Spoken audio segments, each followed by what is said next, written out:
Spotlight अकॅडमीचे UPSC taste series प्रिलिम्ससाठी जे आहे 2024साठी आजचं जे डिस्कशन असणार आहे तर हे टेस्ट नंबर 4. ओके, यामध्ये जे आहे आपल्याला हिस्ट्री आणि जॉग्रफी असे दोन सब्जेक्ट्स जे आहेत याचं एक्सप्लेनेशन जे आहे हे आपण आज बघणार आहोत. ठीक आहे, तर चर्चा करूयात या पेपरच्या संदर्भात कोणकोणते अँगल्स याच्यामध्ये आहेत आणि त्याच पद्धतीने अजून ॲडिशनल इन्फॉर्मेशन आपल्याला ह्या पेपरच्या माध्यमातून काय काय मिळू शकते हे आपण आता बघूया. आता बघा, पहिला क्वेश्चन जो आहे तो आहे लॅटिट्यूड्स या संकल्पनेच्या संदर्भात. Okay, latitudes with reference to latitudes consider the following statements. पहिलं स्टेटमेंट दिलेलं आहे latitude line start at the 0 degree latitude. Okay, म्हणजे सांगण्याचा अर्थ काय की शून्यापासून ते मिळतं का. मग आपल्याला माहिती आहे की जेव्हा आपण इमॅजिनरी लाईन्स बघतो ओके लॅटिट्यूड्सच्या संदर्भात आपल्याला काही गोष्टी इथे बघायला मिळतात. आता बघा, जसं की लॅटिट्यूड जे असतात हे हॉरिझॉन्टल लाईन्स असतात. कशा लाईन्स असतात? हॉरिझॉन्टल. ज्या व्हर्टिकल असतात त्या कोणत्या असतात? त्या लॉन्जिट्यूड असतात. Okay, verticals means longitude, horizontal means latitudes. जी लॅटिट्यूड शून्यावरती असते ती पृथ्वीच्या सेंटरमध्ये आपल्याला बघायला मिळते. 0 डिग्रीवरती जी असते ती सेंटरमध्ये बघायला मिळते अर्थच्या. आणि ह्या लॅटिट्यूडलाच काय म्हटलं जातं तर इक्वेटर असं म्हटलं जातं. काय म्हटलं जातं? इक्वेटर. आता इक्वेटरला ज्या काही लॅटिट्यूड्स पॅरलल असतात नॉर्थला आणि साऊथला त्याला काय म्हटलं जातं? पॅरलल्स ऑफ लॅटिट्यूड असं म्हटलं जातं. काय म्हटलं जातं? पॅरलल्स ऑफ लॅटिट्यूड. आता हे जे लॅटिट्यूड असतात हे मेजरली काय करतात तर पृथ्वीला जे आहे नॉर्थ आणि साऊथ अशा दोन हेमिस्फिअरमध्ये जे आहे डिवाइड करण्याचं काम हे लॅटिट्यूड्स करत असतात. ओके, तर हे त्यांचं महत्त्व आहे. त्यानंतर जी शेवटची जी लॅटिट्यूड आहे ही आपल्याला नॉर्थ पोलवरती 90 डिग्रीवरती बघायला मिळते. आणि त्याचबरोबर जी साऊथ पोलवरती जी आहे ही आपल्याला 90 डिग्रीवरती बघायला मिळते. ओके, तर ही थोडक्यात आहे लॅटिट्यूड या संकल्पनेचं स्पष्टीकरण. आणि त्याच संदर्भात सेकंड स्टेटमेंट आपल्याला इथे दिलेलं आहे की parallels are imaginary lines that divide the earth. कोणत्या पॅरलल्स तर लॅटिट्यूड पॅरलल्स ना, पॅरलल्स ऑफ लॅटिट्यूड. तर हे स्टेटमेंट सुद्धा इथे करेक्ट आहे. आणि पहिलं स्टेटमेंट जे आहे latitude line start at the 0 degrees latitude म्हणजेच इक्वेटर. इक्वेटर कधीपासून सुरू होणार तर 0 डिग्रीपासून. तर दोन्ही स्टेटमेंट जे आहेत ते करेक्ट आहे आणि आन्सर जे आहे ते सी असणार आहे, बोथ 1 and 2. त्यानंतर नेक्स्ट क्वेश्चन आहे बघा विथ रेफरन्स टू लॉन्जिट्यूड्स. आता इथे लॉन्जिट्यूड्स बद्दल विचारलंय. लॉन्जिट्यूड्स म्हणजे काय? त्या उभ्या रेषा असतात बघा, सरळ. ओके, व्हर्टिकल, त्यांना म्हटलं जातं लॉन्जिट्यूड्स असं म्हटलं जातं. आणि त्या संदर्भात आपल्याला 4 स्टेटमेंट दिलेले आहेत, त्यापैकी 3 चुकीचे आहेत आणि 1 हे बरोबर आहे. तर पहिलं स्टेटमेंट आहे बघा anti meridian is on the opposite side of the earth at 180 degrees latitude. तर बघा, शब्द तुम्हाला पकडायचे असतात, बारकाईने तुम्हाला लक्ष द्यायचं असतं इथे की ऍक्च्युअली इथे विचारलेलं काय आहे. ओके, तर त्या संदर्भात जर आपण इथे बघितलं तर लॅटिट्यूड हा शब्द वापरलेला आहे. प्रश्न आपल्याला लॉन्जिट्यूडच्या संदर्भात विथ रेफरन्स विचारलेला आहे आणि ऑप्शनमध्ये लॅटिट्यूड्स दिलेला आहे. जर इथे लॉन्जिट्यूड असा शब्द असता याचा अर्थ हे स्टेटमेंट जे आहे ते करेक्ट राहिलं असतं. मग अँटी मेरिडियन कशाला म्हणायचं तर बघा, अँटी मेरिडियन याला म्हटलं जातं ज्यामध्ये ह्या ज्या काही लॉन्जिट्यूड्स आहेत ही जे काही उभ्या ज्या रेषा आहेत ओके ज्या अर्थला ईस्ट आणि वेस्ट अशा दोन याच्यामध्ये डिवाइड करण्याचं काम करतात. लॅटिट्यूड्स काय करतात? जनरली नॉर्थ आणि साऊथ मध्ये डिवाइड करायचं काम करतात. पण तेच लॉन्जिट्यूड्स काय करतात? ईस्ट आणि वेस्ट असं दोन पद्धतीने अर्थला ते विभागण्याचं काम ते करतात. आता अँटी मेरिडियन म्हणजे काय? जर आपण इथे जर बघितली की 90 डिग्रीची जर एखादी मेरिडियन असेल ज्याला आपण लॉन्जिट्यूड असं म्हणतो, त्याच्याच ऑपोजिट जी दुसरी मेरिडियन असते त्याला काय म्हटलं जातं? अँटी मेरिडियन असं म्हटलं जातं. काय म्हटलं जातं? Anti meridian. आणि जी 0 अंशावरती असते म्हणजे 0 डिग्रीवरती असते तिला काय म्हटलं जातं? प्राईम मेरिडियन म्हटलं जातं. काय म्हटलं जातं? Prime meridian. आणि द अँटी मेरिडियन हा जो कन्सेप्ट आहे ज्याच्या समोर जे आहे द असं लागतं, तर द अँटी मेरिडियन म्हणजे जी 180 अंशावरती opposite to 0 degree, opposite to the prime meridian जी आपल्याला आढळते तिला काय म्हटलं जातं? Anti meridian of the longitude. Okay, अशा पद्धतीने ही कन्सेप्ट आपल्याला इथे बघायला मिळते. त्यानंतर सेकंड स्टेटमेंट आहे बघा like latitude longitude is measured in degrees, minutes and seconds. आपल्याला माहिती की जे वेळ ठरवला जातो, ज्याला आपण स्टँडर्ड टाइम असं म्हणतो, राईट. भारताचा सुद्धा एक स्टँडर्ड टाइम आहे, ज्याला इंडियन स्टँडर्ड टाइम असं म्हटलं जातं, राईट. आपलं जे आहे, आपण हे 5.5 तास, ओके, आपण काय असतो, नेहमी प्लसमध्ये असतो. ओके, आपण काय असतो, 5.5 तास हे प्लसमध्ये असतो. आणि जसं जसं तुम्ही वेस्टकडे जाल तर हे जे टाइम आहे हा कसा आहे, मायनसमध्ये होत जातो. ओके, तर आता हे जे काही टाइम शेड्युलिंग आहे, इंडियन स्टँडर्ड टाइम जो आहे हा कशावरती ठरतो, तर डिग्रीज, मिनिट्स आणि सेकंड्सवरती हा ठरत असतो. ओके, म्हणजे एखाद्या टेरिटरी, एखाद्या लोकेशनचा जो टाइम आहे हा कशावरून ठरणार, तर त्या मेरिडियनवरती जे काही त्याचं लोकेशन आहे, ओके, कोणती मेरिडियन तिथून गेलेली आहे त्याच्यावरून ते आपल्याला कॅल्क्युलेट करता येत असतं. त्यामुळे second statement is correct. Third statement बघा, longitude lines are always equally spaced. असा आहे का, तर बघा इथे तुम्ही बघू शकता या फिगरमध्ये की जे लॉन्जिट्यूड्स आहेत, ओके, लॉन्जिट्यूडचा जो स्पेस जर तुम्ही बघितला तर इक्वेटरवरती जास्त आहे.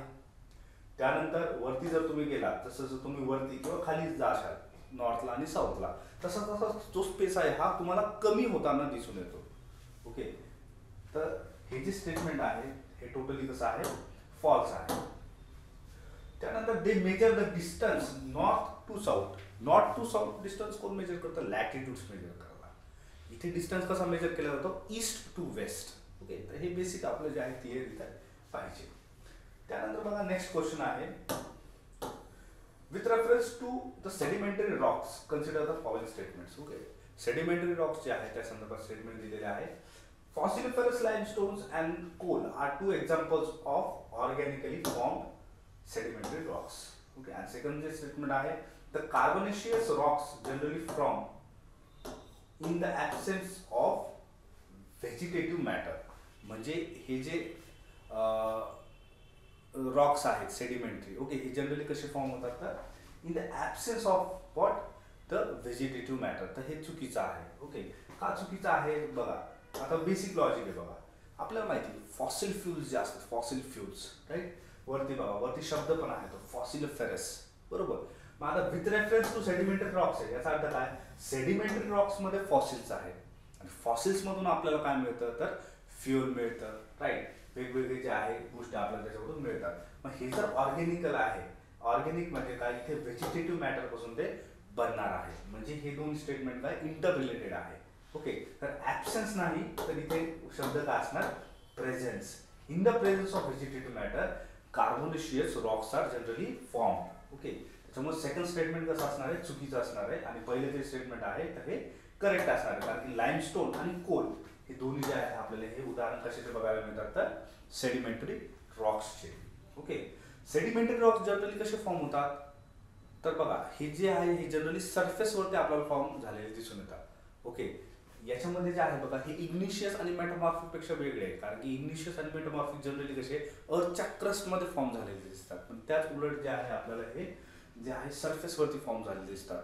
वेगवेगळे जे मटेरियल्स जे आहेत जे वाहून आणले जातात, जे रिव्हर्स जे आहे जे ट्रान्सपोर्ट करते, हे जे वेगवेगळे minerals, materials, rocks, sand, silt, okay, clay जे काय असेल तर ते हे सगळे ग्रॅव्हल्स वगैरे एकत्रित करून जे आहे बघा हे सेडिमेंटरी रॉक्स हे बनले जातात. आणि याच्यामध्ये जेव्हा व्हेजिटेटिव्ह मॅटर हे फिट केलं जातं तेव्हा ते अंडर टाइम आणि टेम्परेचर जे आहे बघा यांचं रूपांतर पुन्हा फॉसिलमध्ये किंवा रिसोर्सेसमध्ये ते आपल्याला बघायला मिळतं. ओके, तर 3चा आन्सर काय असणार आहे बघा, ए असणार आहे. त्यानंतर नेक्स्ट क्वेश्चन आहे, with reference to plateaus consider the following statements. Okay, प्लॅट्यूजच्या संदर्भात आपल्याला एक प्रश्न इथे विचारलेला आहे. An intermountain plateau is a plateau that is encircled or surrounded by the river valleys. Okay, आता बघा एकदम बेसिक लॉजिक आहे, थोडंसं लक्ष देऊन जर तुम्ही हा क्वेश्चन वाचला तर इझिली तो सॉल्व्ह होऊन जाईल. आता शब्द काय, इंटर माउंटेन. माउंटेन म्हणजे काय, माउंटेन. ओके, आणि इथे शब्द काय, प्लॅट्यू. म्हणजे इंटर माउंटेन प्लॅट्यू म्हणजे असा प्लॅट्यू जो दोन माउंटेन्सच्या मध्ये आढळतो, याला काय म्हटलं जातं, इंटर माउंटेन प्लॅट्यू. ते दोन माउंटेन्स असतील, माउंटेन नंबर 1, माउंटेन नंबर 2, आणि त्याच्यामध्ये जो प्लॅटो आढळेल त्याला काय म्हटलं जाईल, इंटर माउंटेन प्लॅटो. ओके, मग हे सराउंडेड बाय माउंटेन्स आहेत का, येस आहे. It is not surrounded by the river valleys, जसं स्टेटमेंट मध्ये दिलेलं आहे. पहिलं स्टेटमेंट काय चुकीचं आहे. सेकंड स्टेटमेंट काय की a plateau is so eroded that it is broken up into smaller raised sections called outliers. Okay, outliers इथे दिलेले आहे, तर हे सुद्धा करेक्ट आहे. ओके. त्यानंतर a dissected plateau forms as a result of upward movement in the earth crust. Okay, dissected plateau. आता हे जे शब्द आहेत बघा, आउटलायर्स. ओके, आउटलायर्स आहेत, त्यानंतर डायसेक्टेड हे आहे बघा, प्लॅटू आहे. ओके, तर हे थोडक्यात आपण समजून घेऊयात एक्झॅक्टली या काय कन्सेप्ट आहेत त्या. जो प्लॅटो आपण म्हणतो, ज्याला डायसेक्टेड प्लॅटो असं म्हटलं जातं, याचं वैशिष्ट्य काय बघा मुख्यतः, तर हा जो प्लॅटो असतो डायसेक्टेड म्हणजे काय, तर सिव्हिअरली जो आहे तुम्ही इथे बघू शकता, तर हा इरोडेड असतो. कसा असतो? सिव्हिअरली इरोडेड. म्हणजे याचं इरोजन जे आहे हे मोठ्या प्रमाणात झालेलं असतं. त्याचबरोबर याचं वैशिष्ट्य काय आहे की याचा जो रिलीफ आहे तुम्ही इथे बघू शकता, हा जो पॉईंट आहे बघा रिलीफ, हा कसा आहे? शार्प आहे. ओके, हे त्याचं काय आहे? वैशिष्ट्य आहे बघा. ओके. त्यानंतर बघा जे आउटलायर्स असतात, आउटलायर्स. ओके, तर आउटलायर्सचं वैशिष्ट्य काय आहे, तर आउटलायर्स जे असतात मेजरली आपल्याला ओल्ड डेन्स रॉक फॉर्मेशन्स म्हणून बघायला मिळतात. कशा पद्धतीने? ओल्ड डेन्स रॉक फॉर्मेशन्स म्हणून आपल्याला बघायला मिळतात आउटलायर्स. ओके, आउटलायर्स म्हणजेच काय बघा, जेव्हा एखादा प्लॅटू हा इरोड होतो, ओके, आणि त्याच्या अवतीभोवती जे काही रिजेस वगैरे ज्या उरतात, किंवा जेव्हा तो प्लॅटू जो आहे हा छोटा होत जातो, राईट, तर त्याला कालांतराने काय म्हटलं जातं की they are the old dense formation of the plateau system. आणि ह्या प्लॅट्यू सिस्टीममध्ये वैशिष्ट्य काय अजून की याच्यामध्ये आपल्याला जे मिनरल्स आहेत, आयरन ओर सारखे, हे आपल्याला त्याच्यामध्ये बघायला मिळतात. ओके, तर हे त्यांचे काही वैशिष्ट्य आहेत. त्यामुळे याचं जे आन्सर आहे बघा, तर हे बी असणार आहे. ओनली 2 म्हणजे सेकंड आणि थर्ड स्टेटमेंट आर करेक्ट. त्यानंतर नेक्स्ट क्वेश्चन कडे आपण जाऊया. जो 5th नंबरचा क्वेश्चन आहे तो आपल्याला एओलियन लँडफॉर्म्स जे आहेत, म्हणजे डेझर्ट लँडफॉर्म्स असतात, त्या संदर्भात क्वेश्चन आहे. With reference to deflation in deserts select the correct from the given below. पहिलं स्टेटमेंट आहे बघा की involves lifting and blowing away of loose matters from the ground. Okay, म्हणजे डिफ्लेशन मध्ये काय होतं एक्झॅक्टली, तर जे विंड मार्फत जे आहे, wind as an agent of action म्हणून काम करतं. विंड काय आहे डेझर्ट मध्ये as an agent of action म्हणून काय आपल्याला काम करताना दिसून येतं. यामुळे काय होतं की जी काही सँड मटेरियल आहे जे डेझर्टमध्ये आढळतं, तर ते लिफ्ट होणार आणि ते ट्रान्सपोर्ट होणार. ओके, पहिलं स्टेटमेंट जे आहे तर ते करेक्ट आहे. सेकंड स्टेटमेंट काय की deflation results in the rising of the land surface. असं होणार का, जेव्हा एका भागातनं समजा इथून काही पार्ट जो आहे सँडचा तो रिमूव्ह होऊन तो दुसरीकडे जेव्हा शिफ्ट होतो आणि ट्रान्सपोर्ट होतो, तेव्हा हा जो पार्ट आहे इथे काय होणार आहे, डिप्रेशन फॉर्म होणार. काय होणार? Depression. It will not result in the rising but it will result in the depression of the surface. त्यामुळे सेकंड स्टेटमेंट काय आहे तर चुकीचं आहे. त्यानंतर सी बघा, सँड्स आर लेस ट्रान्सपोर्टेड. ओके, तर हे टोटली चुकीचं आहे. Sands are more transported. त्याच्यामुळे जे आहे वेगवेगळे डिपॉझिशनल लँडफॉर्म्स आपल्याला यामध्ये बघायला मिळतात. Okay, none of the above हे पण चुकीचं आहे.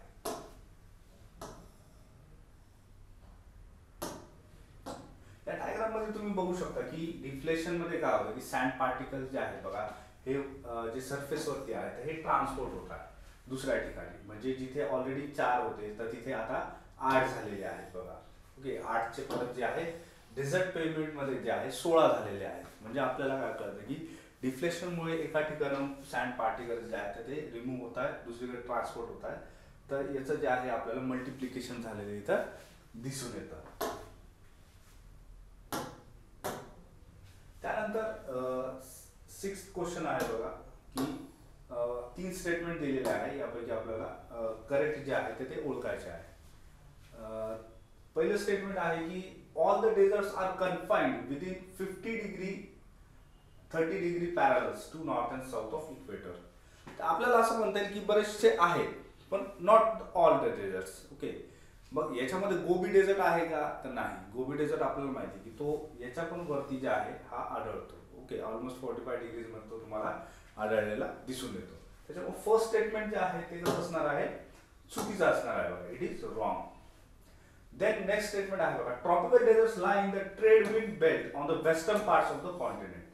तर ट्रेड विंडचा जो बेल्ट असतो तो हा ट्रॉपिकल रिजन्स मध्येच तुम्हाला बघायला मिळतो. आणि जे डेझर्ट्स आहेत, ट्रॉपिकल डेझर्ट्स शब्द पण कसा वापरलेला आहे बघा, ट्रॉपिकल डेझर्ट्स, हे सुद्धा तिथेच आढळतात. सेकंड स्टेटमेंट काय तर हे ट्रू आहे. त्यानंतर थर्ड स्टेटमेंट आहे, true deserts have features like oasis, palm trees and regreening. हे काय, हे चुकीचं आहे.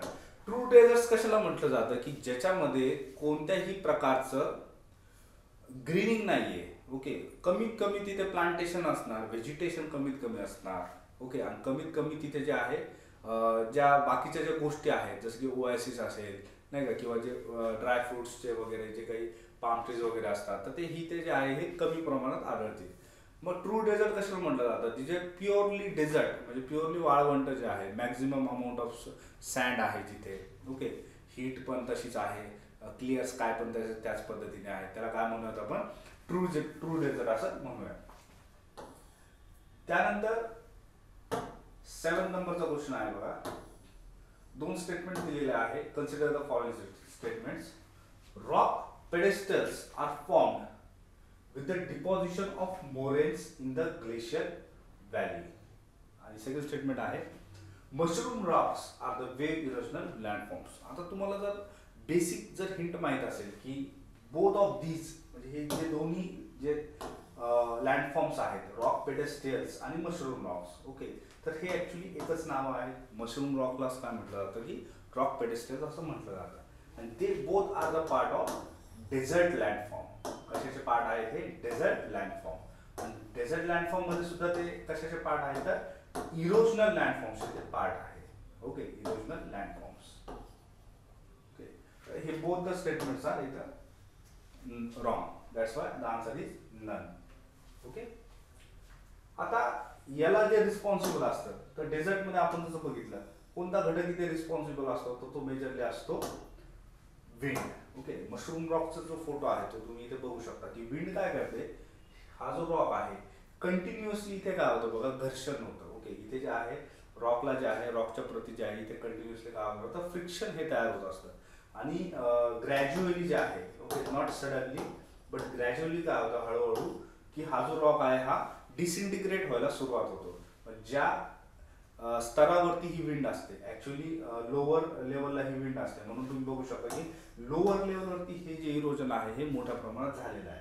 आणि हा जो मशरूमचा शेप जेव्हा या रॉकला हा पर्टिक्युलरली मिळतो तेव्हा त्याला काय म्हटलं जातं, मशरूम रॉक असं त्याला म्हटलं जातं. इतर काही जे लँडफॉर्म्स आहेत जे इरोजनच्या माध्यमातून घडतात, जे मशरूम रॉक सारखेच आहे ते आपल्याला बघायला मिळते. जसं की झिवगेन एक आहे बघा. ओके, झिवगेन एक आहे, यार्डान्स एक आहे बघा, यार्डान्स. त्यानंतर ड्राइंकनटार एक आहे, त्यानंतर आहे ब्लोआउट्स आहेत बघा, त्यानंतर इन्सेलबर्ग्स आहेत, त्यानंतर डेझर्ट पेवमेंट आहे बघा. तर असे काही लँडफॉर्म्स आपल्याला बघायला मिळतात. त्याचबरोबर काही डिपॉझिशनल लँडफॉर्म सुद्धा आपल्याला बघायला मिळतात डेझर्टमध्ये. डिपॉझिशनल मध्ये तुम्हाला बघायला मिळते अर्ग आहे, रिपल्स आहेत, बार्चेल्स आहेत, त्यानंतर स्टार ड्यून्स आहेत, ट्रान्सफर ड्यून्स आहेत, लॉन्जिट्युडनल ड्यून्स आहेत. मग ही डिपॉझिशनल लँडफॉर्म्स म्हणजे काय, जेव्हा विंड काय करते की डेझर्ट मधले जी काही सँड आहे, सँडला ते उचलून दुसरीकडे ट्रान्सपोर्ट करून ती कुठेतरी ती सेटल होणार आहे, बरोबर. हे जेव्हा वेगवेगळ्या पद्धतीने सेटल होती ही सँड, तर यालाच काय म्हटलं जातं तर हे वेगवेगळे शेप जेव्हा त्याला मिळतात त्या सँडला, त्याला त्याच्यावर त्याचे नाव हे पडलेले आहे. जर रिपल फॉर्मॅट मध्ये जर ही सँड सेटल झाली तर काय म्हटलं जाईल, रिपल्स असं म्हटलं जाईल. तर ती एकदमच अशी लॉन्जिट्युडनल, जे आपण मूवीज मध्ये वगैरे बघतो बघा नाही का, तर त्याला लॉन्जिट्युडनल ड्यून्स असं म्हटलं जातं. ओके, तर हे काही बेसिक त्याबद्दलचे फॅक्ट्स आहेत बघा.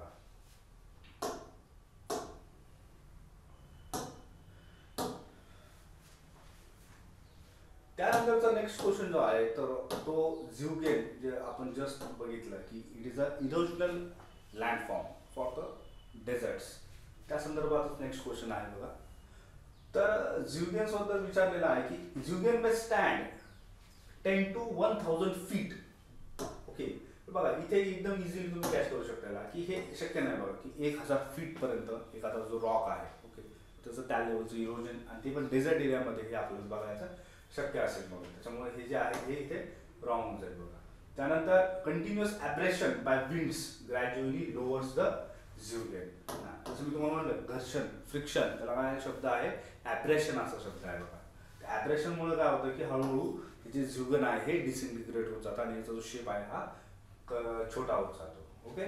त्यानंतर थर्ड स्टेटमेंट आहे बघा, mechanical weathering initiates zeugen formation by opening up joints of the surface rock. Okay. हळूहळू पुढे काय होणार की झ्युगनचं जे आहे मेकॅनिकल वेदरिंग जे आहे हे कंटिन्यू तिथे राहणार आणि त्याच्यामुळे काय आहे की जॉइंट्स वगैरे ते ओपन होणार. तर both the statements are here correct.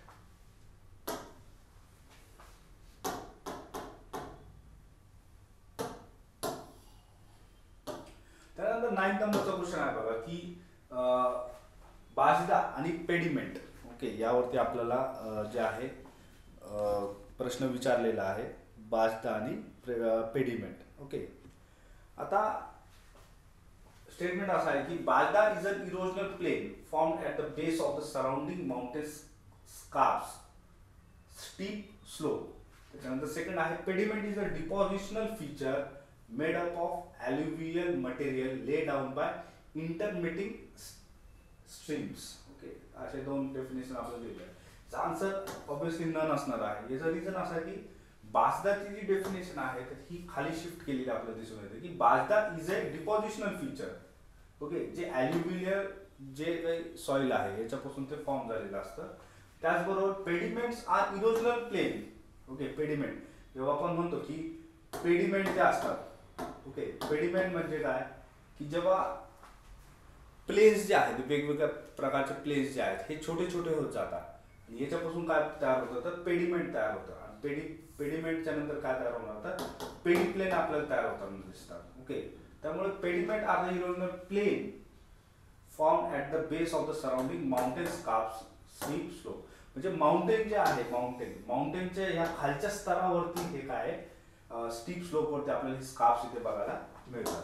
या इमेज मधून बघा आपल्याला अजून गोष्टी क्लिअर होऊन जातील की हे एक्झॅक्टली कसं व्हिज्युअलाइज आपल्याला करता येईल. ओके.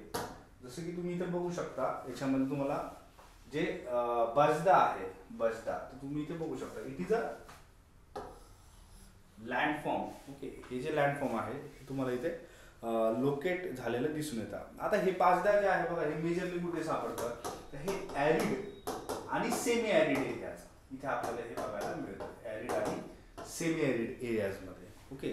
आणि जनरली ज्या डेझर्टमध्ये असलेल्या ज्या नद्या आहेत. ओके. ज्याला आपण डेझर्ट स्ट्रीम्स असं म्हणतो तर ह्या डेझर्ट स्ट्रीम्समधून आपल्याला हे फॉर्मेशन झालेलं आपल्याला हे दिसून येतं बघा. ओके. तर हे एक मेजर आहे आणि याच्यामध्ये ह्या स्ट्रीम्समुळेच म्हटलं जातं की हे ॲल्युव्हियल जे काही मटेरियल आहे त्या स्ट्रीम्सनं ते आणलेलं आहे डेझर्ट एरियामध्ये. याच्यामुळेच काय तयार झालेलं आहे तर बजदा हे तयार झालेलं आहे. त्यानंतर नेक्स्ट आहे बघा की जे पेडिमेंट जे आपण म्हणतो राईट. तर बघा सुरुवातीला आपण जे बघणार की ॲल्युव्हियल फॅन्स जे आहेत हे तयार केले जातात कशा मार्फत तर स्ट्रीम्सच्या मार्फत म्हणजे रिव्हर्सच्या मार्फत. ओके. मग नंतर काय होतं की हे जे माउंटेन वगैरे आहे किंवा हे जे प्लॅटो वगैरे आहे हा कसा आहे हा इरोड होत जातो. तर तुम्ही इथे बघू शकता की marginal pedimentation of the host. Okay. हे तुम्हाला इथे बघायला मिळेल की ते टोटली जे आहे इरोजनल इथे झालेलं आहे. तर हे जे पेडिमेंटेशन आहे it is an erosional landform. त्यानंतर पेडिमेंटचं जे कन्व्हर्जन आहे तर हे आपल्याला पेडिप्लेन मध्ये बघायला मिळतात जे छोटे छोटे आपण म्हणू शकतो टेकडी वगैरे असतात बघा तर काय म्हटलं जातं पेडिप्लेन असं म्हटलं जातं. ओके.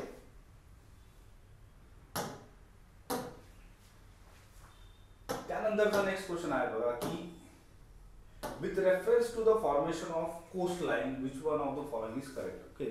कोस्टलाईनच्या संदर्भात आपल्याला दोन स्टेटमेंट इथे दिलेले आहेत. ओके. दोन टाईपच्या आपल्याला इथे कोस्टलाईन मेन्शन केलेले आहे. कोस्टलाईन ऑफ इमर्जन्स आणि कोस्टलाईन ऑफ सबमर्जन्स अशा दोन टर्म्स दिलेल्या आहेत बघा. या दोन्ही टर्म कशा आहेत तर करेक्ट आहे. ओके.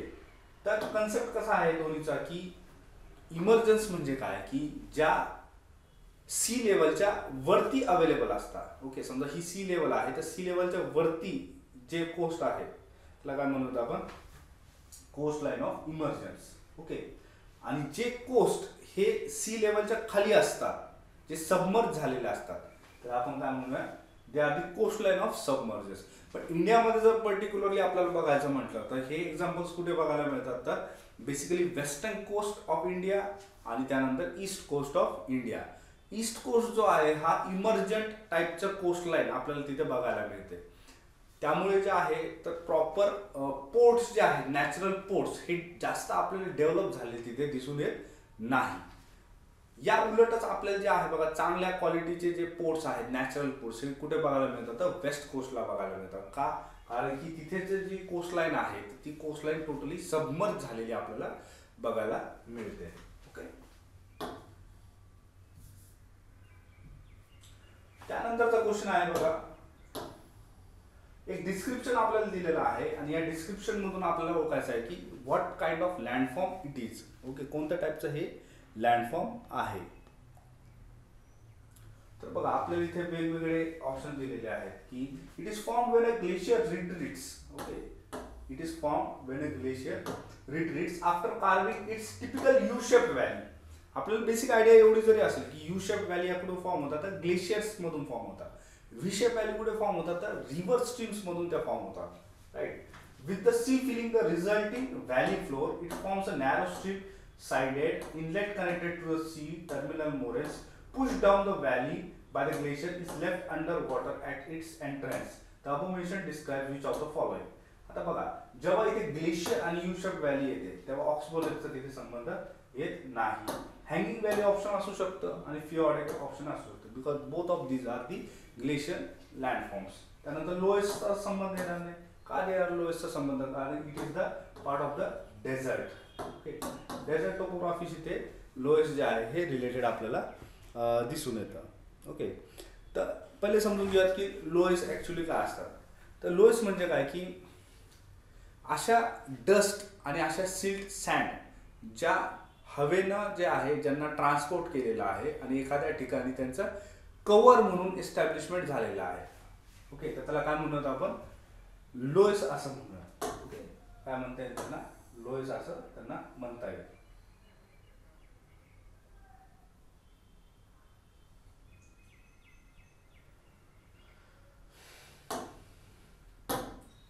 त्यानंतर सेकंड जे आपलं ऑप्शन आहे बघा. ओके, ऑक्सबो लेक्स. ऑक्सबो लेक्स मध्ये मेजरली काय आहे तर जेव्हा मेंढर पद्धतीने एखादी रिव्हर जी आहे, ओके, ज्याला आपण स्नेक मुवमेंट जे आपण म्हणूयात त्याला, ओके, त्या फॉर्ममध्ये जेव्हा एखादी रिव्हर जी आहे तर ही फ्लो करते तेव्हा रिव्हरचा एक पार्ट जो आहे हा टोटली जो आहे हा बाहेर पडला जातो. ओके, ही जी वॉटर बॉडी असते या वॉटर बॉडीला काय म्हटलं जातं तर ऑक्सबो लेक असं म्हटलं जातं. ओके, त्यानंतर बघा जे थर्ड आणि फोर्थ ऑप्शन आहे की हँगिंग व्हॅली असेल किंवा मग जे आहे शेवटचं जे आन्सर आहे त्याचं फियॉर्ड. ओके, ते एक्झॅक्टली काय असतात तर बघा हँगिंग व्हॅली म्हणजे काय? जेव्हा ग्लेशियर, ओके, ग्लेशियर जेव्हा जे आहे इरोजन करून ज्या ग्लेशियर व्हॅलीज तयार करते, ओके, ग्लेशियर व्हॅलीज ज्या तयार करते तर त्याला काय म्हटलं जातं? हँगिंग व्हॅलीज म्हटलं जातं.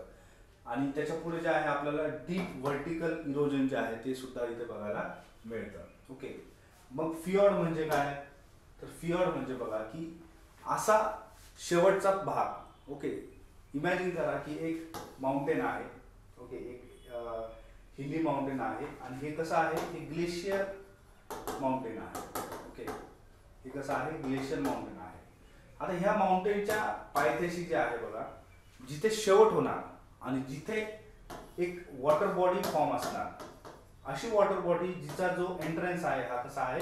नॅरो पद्धतीचा आहे. याला काय म्हटलं जाणार तर फियॉर्ड असं याला म्हटलं जाणार. ओके, याला काय म्हटलं जाणार तर फियॉर्ड असं म्हटलं जाणार. ठीक आहे, याच्या तिन्ही साइड कडून जे आहे आपल्याला जमिनीचा जो पट्टा आहे हा बघायला मिळतो. Okay, land. Okay, it is covered with land from the all three sides. त्याला काय म्हटलं जाईल? आपल्याला फियॉर्ड असं म्हटलं जाईल. कुठे मिळतात हे? मेजरली कुठे बघायला मिळतात तर युरोपियन जे काही माउंटेन रेंजेस आहेत, ॲल्प्स असतील, राईट, इथे मेजरली आपल्याला हे जे आहे नॉर्वे असेल, ओके, स्वीडन आहे, ओके, ह्या ज्या काही कंट्रीज आहेत तर तिथे आपल्याला हे फीचर जे आहे मेजरली बघायला मिळतं.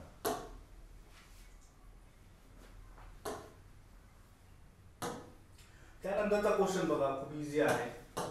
15 नंबरचा क्वेश्चन आहे बघा. ओके, ठीक आहे. त्यानंतरचा क्वेश्चन आहे 12 नंबरचा क्वेश्चन आहे ऍक्च्युली. तर 12 नंबरच्या क्वेश्चन मध्ये बघा, डॅल्मेशियन कोस्टच्या संदर्भात हा क्वेश्चन आहे. डॅल्मेशियन कोस्ट काय असतात, तर consider the following statement. They are the longitudinal coast. Okay, the mountains run perpendicular to the coast. तर हे चुकीचं आहे बघा. परपेंडिक्युलर नसतात, तसे असतात पॅरलल असतात बघा.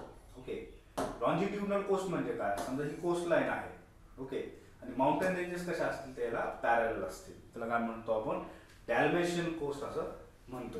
ओके, तर तुम्ही म्हणू शकता की they are the part of which coast, emergent और सबमर्जंट. तर they are the part of submergent coast. Okay, जे आपण पूर्वीच्या क्वेश्चन मध्ये सुद्धा बघितलं होतं. इथे फक्त एक ऑप्शन करेक्ट असणार आहे, त्याच्यामुळे याचा आन्सर आहे ओनली 1. त्यानंतरचा प्रश्न आहे बघा, क्वेश्चन नंबर 13 आहे. 13 मध्ये आपल्याला 4 स्टेटमेंट्स दिलेले आहेत बघा. याच्यामध्ये विचारलेलं आहे की which one of the following the pair is correct. Okay, जोड्या आपल्याला दिलेल्या आहेत, कोणती जोडी ही करेक्ट आहे ते आपल्याला इथे विचारलेलं आहे. Flood plains. Okay, flood plains कुठे फॉर्म होतात जनरली, ठीक आहे, ते आपल्याला इथे दिलेलं आहे. They are form by rivers in the lower course. They are form generally in the lower course. त्यानंतर जे सेकंड स्टेटमेंट आहे बघा, सेकंड स्टेटमेंट या संदर्भात आहे की टिल आणि drift plains consist of boulders and clays formed by the waves. Okay, formed by the waves म्हणजे वेव्हचा तिथं लाटांचा काही रोल आहे का ते विचारलेलं आहे. त्यानंतर aluminium plains formed by rivers in the middle course. Okay, म्हणजे रिव्हरचे जे upper course, middle course, lower course यांना लक्षात ठेवून जे आहे आणि त्यांचे जे वेगवेगळे फीचर्स जे फॉर्म होतात त्याला अनुसरून हा क्वेश्चन आपल्याला इथे बघायला मिळतो. ओके, तर फ्लड प्लेन्स जे असतात बघा, तर ते मेजरली आपल्याला मिडल कोर्समध्ये बघायला मिळतात, रिव्हरच्या मिडल कोर्समध्ये. त्याचबरोबर ॲल्युमिनियम जे प्लेन्स आहेत तर हे आपल्याला अप्पर कोर्समध्ये बघायला मिळतात. कुठे, अप्पर कोर्समध्ये. ओके, लोअर कोर्समध्ये काय बघायला मिळतं आपल्याला, तर लोअर कोर्समध्ये आपल्याला जनरली डेल्टा, ओके, रिव्हरचा जो डेल्टा आहे हा आपल्याला मेजरली तिथे बघायला मिळतो. किंवा तुम्ही म्हणू शकता डिस्ट्रीब्युटरीज. ओके, जिथं विभागणी होती रिव्हरची ते फीचर्स आपल्याला तिथे बघायला मिळतात. त्यानंतर टिल आणि ड्रिफ्ट प्लेन जे आहेत, टिलिंग, तर हे वेव्स नसून तर हे ग्लेशियरच्या माध्यमातून हे फॉर्म होतात. कशाच्या माध्यमातून, ग्लेशियरच्या माध्यमातून. त्यानंतर आउटवॉश प्लेन्स जे आहेत तर they consist of gravels formed by the glaciers. Yes, ग्लेशिएशनचा हा एक पार्ट आहे आउटवॉश प्लेन आणि त्याच्यामध्ये जे आपल्याला मेजरली ग्रॅव्हल्स बघायला मिळतात. ओके, तर 13चा आन्सर जे आहे डी हे करेक्ट आहे. त्यानंतर 14 नंबर आहे बघा, consider the following statements. Deltaic plains formed by rivers lower course. Coastal plains are formed by wind and waves. त्यानंतर loess plains are formed by winds in interior desert. तर हे जे आहे बघा याच्यामध्ये ऑल आर करेक्ट. ओके, तिन्ही statement कसे आहे हे करेक्ट आहे. ओके, डेल्टा जे आहे जसं मी तुम्हाला सांगितलं की लोअर कोर्समध्ये डेल्टा फॉर्म होईल तिथे. कोस्टलचे जे प्लेन असतात म्हणजे कोस्ट लाईन जे वगैरे आपण बघतो त्या संदर्भात विंडचं मोठं प्रमाणात तिथं रोल असतो आणि विंडच्या पेक्षाही जास्त रोल जो आहे हा वेव्हचा आपल्याला तिथे बघायला मिळतो. ओके, त्यानंतर लोएस्ट जे आहेत तर ते आपल्याला माहिती की these are the part of the desert landform. Okay, तर डेझर्टमध्ये आपल्याला बघायला मिळतं. तर 14चं जे आन्सर असणार आहे तर ते आहे D, all of the above. त्यानंतर 15 नंबर आहे, consider the following statements. Water टेबलच्या संदर्भात हा क्वेश्चन आहे बघा. कशा संदर्भात, वॉटर टेबलच्या संदर्भात. आता वॉटर टेबल म्हणजे काय असतं एक्झॅक्टली, तर बघा वॉटर टेबल म्हणजे काय की पाण्याची पातळी ही अंडरग्राऊंड किती लेवल पर्यंत आहे. ओके, जसं तुम्ही जमिनीच्या खाली जाल तसं पाणी हे किती लेवलवरती, कोणत्या स्तरावरती आहे त्याला आपण काय म्हणतो, वॉटर टेबल असं म्हणतो. आता water table and depth vary with seasons and relief and types of rock. Okay, एकदम करेक्ट स्टेटमेंट आहे. जर पावसाळा असेल तर वॉटर टेबल वाढणार, बरोबर. पाण्याची जी पातळी आहे अंडरग्राऊंड मध्ये ही कशी होणार, वाढणार. हे जर उन्हाळा असेल, ड्राय पिरियड असेल किंवा ॲरिड एरियाज असतील नाही का, ते तिथे काय होणार की वॉटर टेबल कसं असणार, हे कमी असणार. त्यानंतर रॉक वरती पण डिपेंड करणार. सेडिमेंटरी रॉक असेल, मेटामॉर्फिक रॉक असेल, पर्कोलेशन जे आहे वॉटरचं हे सुद्धा कमी जास्त आपल्याला तिथे दिसून येणार. त्यानंतर सेकंड स्टेटमेंट आहे बघा, water table is close to surface in hill tops but far below in valleys. Okay, तर हे डायरेक्टली चुकीचं स्टेटमेंट आहे. पहिलं स्टेटमेंट हे करेक्ट आहे. आन्सर काय असणार आहे? ए असणार. आता सेकंड स्टेटमेंट का बरं चुकीचं आहे हे समजून घेऊयात आपण. ओके, सेकंड स्टेटमेंट मध्ये काय सांगितलेलं आहे की water table is close to surface in the hill tops and lower in the below in the valleys. Okay, तर ही जी परिस्थिती आहे ही ऍक्च्युली उलट आहे बघा. जसं तुम्ही इथे बघू शकता की वॉटर टेबल मध्ये काय आहे ऍक्च्युली, जर तुम्ही व्हॅलीज मध्ये जासाल, रिव्हर व्हॅलीज मध्ये किंवा स्ट्रीमच्या तिथे, हे बघा वॉटर टेबल कसं आहे, एकदम पॅरलल आहे, एकदम क्लोज आहे बघा कशाच्या, सरफेसच्या. Okay, it is higher. आणि जसं तुम्ही इथे वरती जाल माउंटेन्स वरती किंवा हाईट वरती अजून, तर वॉटर टेबल कसा जाणवेल तुम्हाला, अजून हा कमी दिसेल बघा. इथे जो स्पेस आहे हा कसा आहे, कमी आहे. म्हणजे इथे वॉटर टेबल कसं असणार आहे, लोअर, आणि स्ट्रीमच्या तिथे कसं असणार आहे ते higher to the surface. Okay, तर हे त्याच्यामध्ये बेसिक लॉजिक आहे बघा. त्याच्यामुळे ते सेकंड स्टेटमेंट जे आहे ते कसं आहे, चुकीचं आहे. ओके, त्यानंतर 60 नंबर क्वेश्चन आहे, repeated temperature changes effects in what. सातत्याने जे काही टेम्परेचर चेंजेस होतात, ओके, तापमान वाढणे कमी होणे, याचा परिणाम काय होतो. आता हे मेजरली वेदरिंग जे आहे, वेदरिंग कन्सेप्ट, कन्सेप्टशी हे रिलेटेड असलेलं आपल्याला दिसून येतं. आता इथे काय दिलेलं आहे की rock split or breaks into rectangular blocks. तर एक करेक्ट आहे बघा. ओके, रॉकचं काय होतं, एक्सपान्शन होतं, त्यानंतर परत कॉम्प्रेशन होतं, एक्सपान्शन कॉम्प्रेशन, याच्यामुळे काय होतं, क्रॅक्स डेव्हलप होतात कशामध्ये, रॉकमध्ये, आणि कालांतराने जे आहे त्याचं ब्रेकआउट होतं आणि आपल्याला तिथे रेक्टँग्युलर ब्लॉक्स हे बघायला मिळतात. त्यानंतर ओनियन पिलिंग होते बघा, त्यालाच काय म्हटलं तर exfoliation. Okay, both the statements are correct.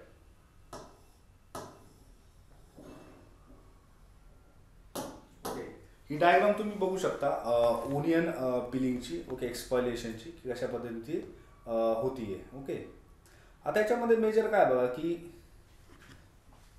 दिवसा जे आहे हे रॉक जे आहे हे एक्सपांड होणार हीटमुळे, आणि रात्रीच्या वेळेस कूलिंगच्या वेळेस हे काय होणार, पुन्हा कॉम्प्रेस होणार. आणि ही प्रोसेस सातत्याने चालू असल्यामुळे काय होतं, एक एक लेयर जी आहे रॉकची, जी सर्वप्रथम हीटला फेस करते, ही हळूहळू ती निघत जाणार. आणि तुम्हाला ओनियनचं जसं पिलिंग केल्याच्या नंतर जे स्ट्रक्चर टेक्स्चर आपल्याला दिसून येतं, त्याच टाईपमध्ये तुम्हाला या रॉक्सचं इथे दिसून येईल. त्याला काय म्हटलं जातं, एक्सफॉलिएशन म्हटलं जातं. लेयर बाय लेयर जी आहे ती कमी होणे आणि ती रिमूव्ह होणे. ओके, एक्सफॉलिएशन त्याला असं म्हटलं जातं.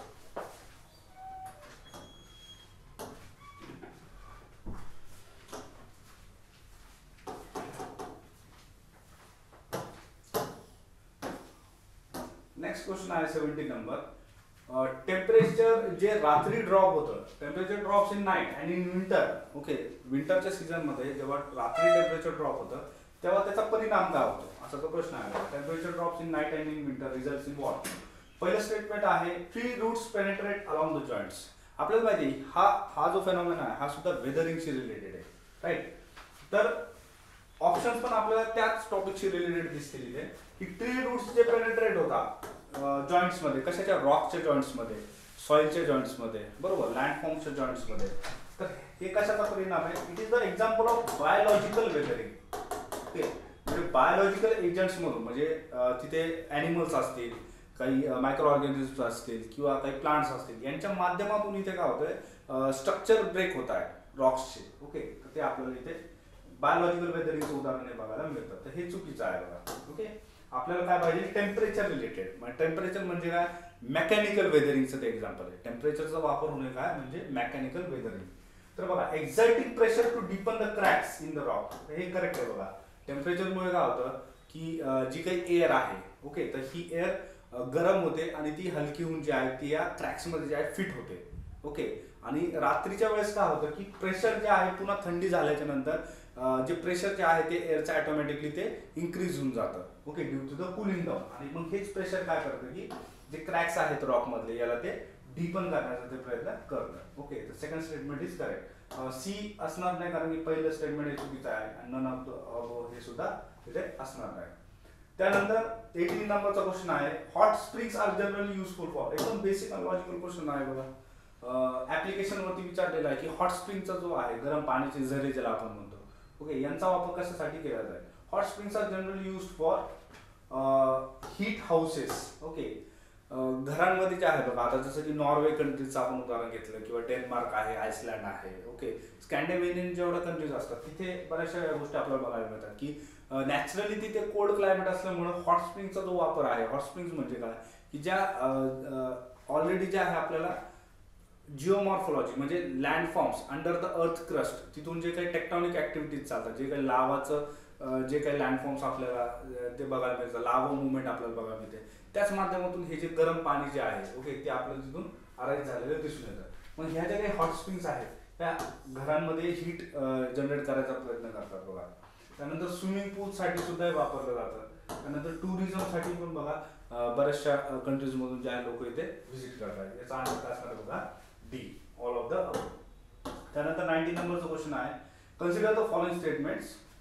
यामध्ये आपल्याला regions of greatest seismicity, okay, seismicity.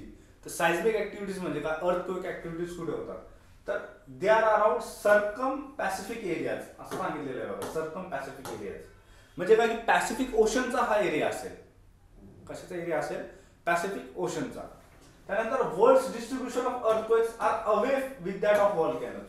तर व्हॉल्कॅनो जिथे असतात त्याच्याशी दूर असलेला एरिया तिथे सायझमिक ऍक्टिव्हिटीज होणार का, जिथे व्हॉल्कॅनो आहे तिथे या सायझमिक ऍक्टिव्हिटी जास्त होणार. ओके, तर ऑब्व्हियसली आपल्याला माहिती आहे की टेक्टॉनिक प्लेट थेअरीनुसार की जे पॅसिफिक ओशन मध्ये आपल्याला जे रिंग ऑफ फायर बघायला मिळतं की जिथे मॅक्झिमम व्हॉल्कॅनोज आहेत, तिथे सगळ्या प्लेट्स ज्या आहेत त्या वेगवेगळ्या मुवमेंट्स आपल्याला बघायला मिळतात. त्या तिथेच जे आहेत सायझमिक झोन्स जे आहेत जगातले मेजर ते त्या लोकेशनवरती आपल्याला बघायला मिळतात. त्याच्यामुळे it is not from away but it is near with that of volcanoes. त्याच्यामुळे सेकंड स्टेटमेंट कसं आहे, चुकीचं आहे.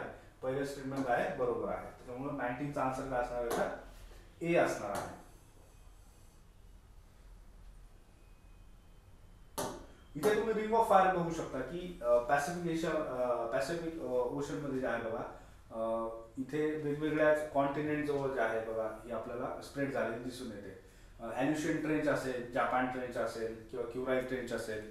त्यानंतर आपल्याला इथे कोकोस प्लेट आहे, नास्का प्लेट आहे. ओके, त्या संदर्भात आपल्याला या गोष्टी बघायला मिळतात. त्यानंतर प्लेट टेक्टॉनिक्सचा जर आपण विचार केला तर आपल्याला वेगवेगळ्या मुवमेंट सुद्धा इथे बघायला मिळतात. ओके, प्लेट टेक्टॉनिक्सची कन्सेप्ट काय आहे तर 3 प्रकारच्या आपल्याला मुवमेंट्स इथे बघायला मिळतात. पहिले आहे की डायव्हर्जंट, त्यानंतर आहे कन्व्हर्जन्स, त्याला आपण कॉन्व्हर्जंट मुवमेंट म्हणूया. त्यानंतर थर्ड आहे ट्रान्सफॉर्म. थर्ड काय आहे, ट्रान्सफॉर्म मुवमेंट, त्यालाच आपण काय म्हणूया, लॅटरल मुवमेंट. ओके, आता डायव्हर्जंट मुवमेंट म्हणजे काय, इमॅजिन करा या 2 प्लेट्स आहेत या पद्धतीने. जेव्हा या प्लेट्स एकमेकांपासून दूर जातात याला काय म्हटलं जाईल, डायव्हर्जंट मुवमेंट. जेव्हा याच प्लेट एकमेकांच्या जवळ येतील यांना काय म्हटलं जाईल, कन्व्हर्जंट प्लेट. जेव्हा ह्याच 2 प्लेट एकमेकांना या पद्धतीने स्लाइड करतील मागे आणि पुढे याला काय म्हटलं जाईल, ट्रान्सफॉर्म किंवा लॅटरल मुवमेंट. आता या तिन्ही मुवमेंटमुळे काय होतं, अर्थक्वेक जे आहे ते येतात. ओके, कारण की जेव्हा एवढ्या मोठ्या प्लेट ज्या ओशनिक क्रस्टचा पार्ट आहे जेव्हा या हालचाल करते तर ऑब्व्हियसली सगळ्या गोष्टी ज्या आहेत त्या सुद्धा कॉन्टिनेंटवरच्या मूव्ह होतील. त्यालाच आपण काय म्हणतो, अर्थक्वेक असं म्हणतो.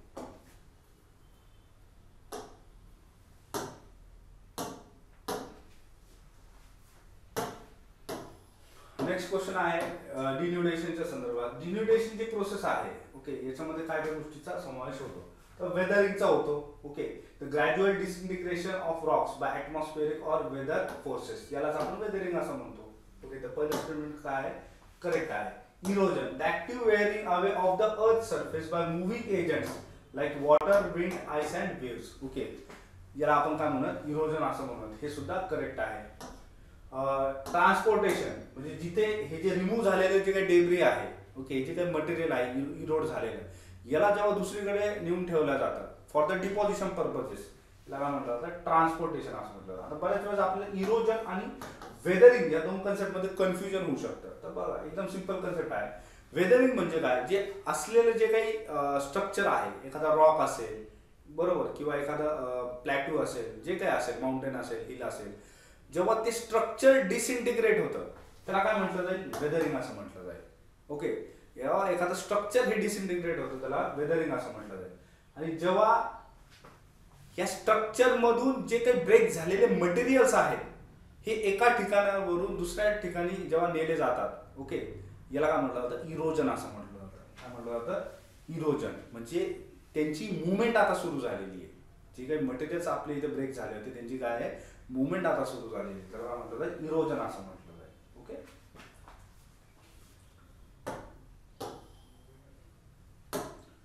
त्यानंतर 21 नंबर क्वेश्चन होती. दिस इज अ स्लो, पुन्हा एकदा डिस्क्रिप्शन दिलेलं आहे बघा आपल्याला. This is a slow gradual but more or less continuous movement of soil. सॉइलची मुवमेंट आहे बघा. सॉइल डाऊन हिल स्लोप्स म्हणजे डोंगरावरची जी काही सॉइल आहे तिचं मुवमेंट होत आहे. आता फर्स्ट जे आहे, फर्स्ट इन्स्टन्स मध्ये आपल्याला असं वाटू शकतं it will be landslide. Okay, generally असा सेन्स आपल्यामध्ये येऊ शकतो. पण पुढे वाचणं गरजेचं आहे की the movement is not very noticeable. Landslide मध्ये मुवमेंट कशा असतात, नोटिसेबल असतात. Especially when the slope is fairly gentle or when the soil is well covered with grass or other vegetation. Okay, the above mentioned phenomena is described as, आता tsunami तर नाही येणार कारण की तिथे सॉइलचा फारसा संदर्भ नाहीये. त्याच्यानंतर फॉरेस्ट फायर तर येणार नाही कारण इथे काय मेजरली फायर आहे आणि व्हेजिटेशन आहे. त्यानंतर लँडस्लाइड आणि सॉइल क्रीप कारण इथे सॉइल शब्दाचा वापर आहे बघा. या दोन्हीपैकी एक ऑप्शन आपला असू शकतं. तर लँडस्लाइड कशी असते, नोटिसेबल असते बघा. ओके, आणि त्याचबरोबर सॉइल क्रीप जे आहे हे कसं असतं, नॉन नोटिसेबल असतं. का असतं नॉन नोटिसेबल, कारण की त्याची जी मुवमेंट असते त्या मातीची, ओके, त्याची सॉइल आहे त्याची जी मुवमेंट असते ती कशी असते, स्लो असते. का बरं होती याची मुवमेंट, कारण की ही जी सॉइल आहे ही कशी असते, स्लोप वरती असते, माउंटेनच्या स्लोप वरती असते. आणि स्लोप वरती असल्यामुळे काय होतं की ग्रॅव्हिटीमुळे जे आहे याची या सॉइलची मुवमेंट कशी आहे, स्लोली ती खाली येत जाते. ओके, याला काय म्हटलं जातं, सॉइल क्रीप असं म्हटलं जातं. काय म्हटलं जातं, सॉइल क्रीप. ओके, आता ही लँडस्लाइड ज्या मुवमेंट्स असतात बघा त्या कशा होतात, सडनली होतात किंवा ठराविक कालावधीमध्ये होतात. अशा रेग्युलर बेसिसवरती आपल्याला बघायला मिळत नाही. पण याच्याच उलट सॉइल क्रीप ही जी मुवमेंट आहे ही कशी बघायला मिळते आपल्याला, एकदमच रेग्युलर पद्धतीने बघायला मिळते. म्हणजे रेग्युलर तर होणारच ही मुवमेंट आणि कशी होणार, एकदम स्लोली होणार. ओके, त्याचबरोबर बघा, erosion is the continuous process in the soil creep phenomena. हे सुद्धा आपल्याला इथे महत्वाचं आहे.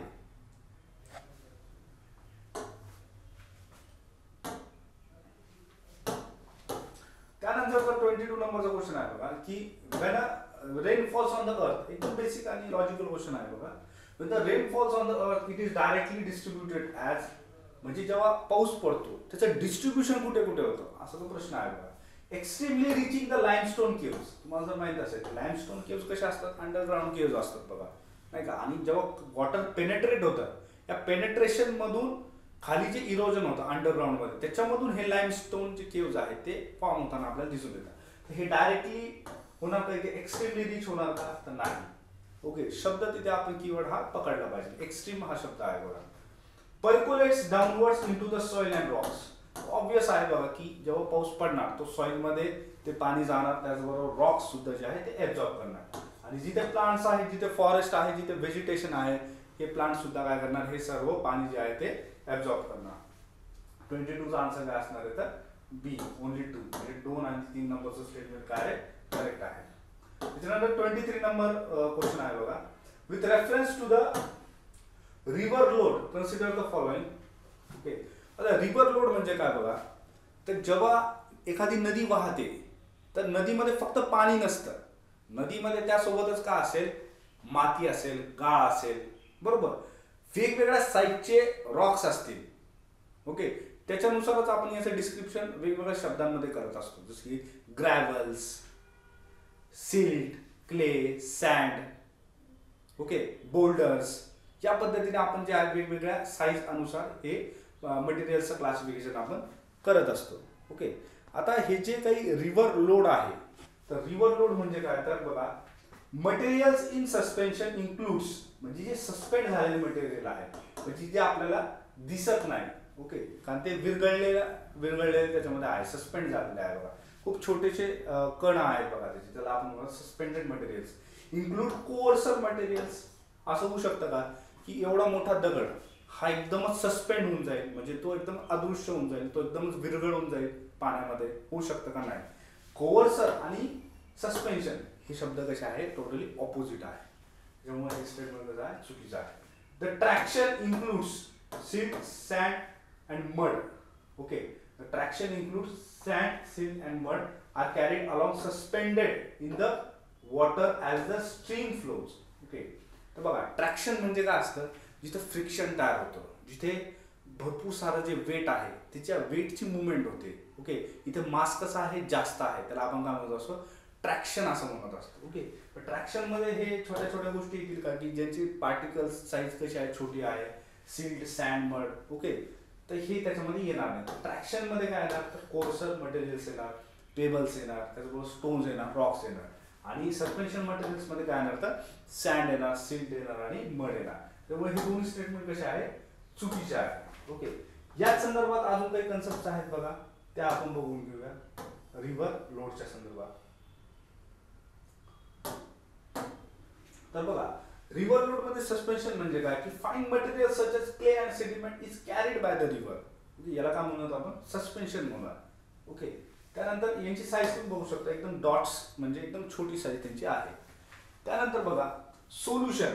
सोल्युशन म्हणजे काय, तर dissolved minerals are carried by the river, म्हणजे जे काही विरघळलेले आहे त्याला आपण सोल्युशन असं म्हणूया. ट्रॅक्शन म्हणजे काय, तर large boulders and pebbles are rolled along the river bed. इथे तुम्ही मोठे दगड बघू शकता, तर हे असे रोल ओव्हर केले जातात, नाही का. जसं की एखादा दगड जेव्हा आपण फेकतो असा, नाही का, खाली एखाद्या याच्यावरती, राईट, जेव्हा एखादा स्टोन वगैरे आपण फेकतो, तर हा स्टोन कसा आहे, असा फिरत फिरत जो आहे तो पुढे जातो. त्याच पद्धतीने ही जी मुवमेंट आपल्याला ते बघायला मिळते. त्यानंतर सॉल्टेशन. सॉल्टेशन म्हणजे काय, तर स्मॉल स्टोन्स, पेबल, सिल्ट हे बाउन्स करून जे आहे हे पुढे सरकत जातात. हे जे आहे हे आपलं रिव्हर लोडच्या संदर्भात बघायला मिळतं. Okay,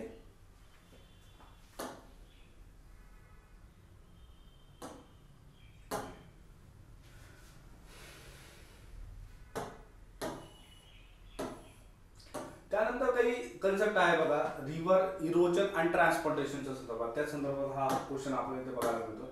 with reference to river erosion 24 number question आहे, and transportation consider the following statements. आता या स्टेटमेंट्स मध्ये 3 स्टेटमेंट आपल्याला दिलेले आहे. Vertical corrasion is the sideways erosion which widens the V shape valley. Lateral corrasion is the downward action which deepens the river channel. त्याच्यानंतर abrasion is the mechanical grinding of the river's traction load against the banks and bed of the river. तर statement correct आहे. First आणि second हे चुकीचं आहे. का चुकीचं आहे, लॅटरलचा अर्थ काय होतो, साइडवेज. लॅटरलचा अर्थ काय होतो, साइडवेज. व्हर्टिकलचा अर्थ काय होतो, उभा. Okay, straight. आता व्हर्टिकल जर इरोजन होत असेल, कोरायजन होत असेल, व्हर्टिकल म्हणजे असं उभं, तर तिथे साइडवेज होणार का, नाही होणार. कुठे होणार, ते लॅटरल कोरायजन मध्ये साइडवेज होणार, आणि व्हर्टिकल कोरायजन मध्ये काय होणार, तर डाउनवर्ड ऍक्शन आपल्याला बघायला मिळणार. ओके, त्यामुळे जे दोन्ही स्टेटमेंट आहे हे चुकीचे आहे. तर याचा आन्सर काय असणार बघा, ए. आता या संदर्भात अजून काही बेसिक कन्सेप्ट आहेत बघा रिव्हरच्या संदर्भात. जसा हा शब्द आहे बघा, ॲब्रेशन, हे आपण समजून घेऊया की याचा अर्थ एक्झॅक्टली काय होतो. ओके, आता बघा ॲब्रेशन म्हणजे इथे काय होणार, की जेव्हा मोठे मोठे दगड जे आहे, ओके, जेव्हा रिव्हर फ्लो होते तेव्हा रिव्हर सोबतच मोठे मोठे दगड पण येत असतात. आता हे जे मोठे दगड आहे हे वेटमुळे काय, रिव्हर बेडमध्ये म्हणजे रिव्हरच्या एकदम पातळीवरती जाऊन ते थांबलेले असतात. तर ह्या रेंजमध्ये जे ते त्यांचं कार्य काय असतं, की ही जी खालची सॉइल आहे ज्याच्यावरती ते आहे, या सॉइलला ते इरोड करण्याचं काम करतात. कसं इरोड करणार, जसं आपण सुरुवात याच्या पहिल्या क्वेश्चन्स मध्ये बघितलं होतं की हे रोल ओव्हर करतात, राईट. हे एकमेकांना जे आहे हे जे आहे रोल ओव्हर करतात. या रोल ओव्हर मध्येच काय होतं, की पुन्हा पुन्हा बाउन्सिंग जे आहे त्या सरफेसवरती आपल्याला बघायला मिळते. कुठे, या रिव्हर डेप्थ मध्ये. आणि याच्यामुळे ही जी सॉइल आहे ही काय होते, इरोड होत जाते. या प्रोसेसला म्हटलं जातं ॲब्रेशन असं म्हटलं जातं. आता दुसरा कन्सेप्ट आहे ॲट्रिशन. ॲट्रिशन म्हणजे काय, जेव्हा दोन दगड एकमेकांना टच होतात आणि त्याच्यामधून जेव्हा त्यांचे तुकडे तुकडे होतात किंवा ते एकमेकांना जे आहे तिथे टच होऊन जे आहे त्यांच्यामध्ये छोटे छोटे पार्टिकल्स हे बाहेर निघत जातात, त्याला काय म्हटलं जातं, ॲट्रिशन असं म्हटलं जातं. ॲट्रिशन आपल्याला रिव्हर व्हॅलीज मध्ये तर बघायलाच मिळतं. त्याचबरोबर ग्लेशिएशन तर ग्लेशियर लँडफॉर्म्स मध्ये सुद्धा हे मेजरली आपल्याला फेनॉमेना बघायला मिळतो. ओके, सोल्युशन आपण लास्ट टाइम बघितलं. सोल्युशन म्हणजे काय, तर सस्पेंडेड पार्टिकल्स, ओके, जे विरघळलेले आहेत, त्याच्यामध्ये मिनरल्स असते. हायड्रॉलिक ऍक्शन म्हणजे काय, तर हायड्रॉलिक ऍक्शन म्हणजे काय, जे प्रेशर मधून जे आहे, प्रेशर मधून जे काही इरोजन आपल्याला बघायला मिळतं. ओके, वॉटरचं पण एक स्वतःचं एक प्रेशर जे आहे ते क्रिएट होतं आणि त्याच्यामधून जे इरोजन होतं त्याला काय म्हटलं जातं, हायड्रॉलिक ऍक्शन असं म्हटलं जातं.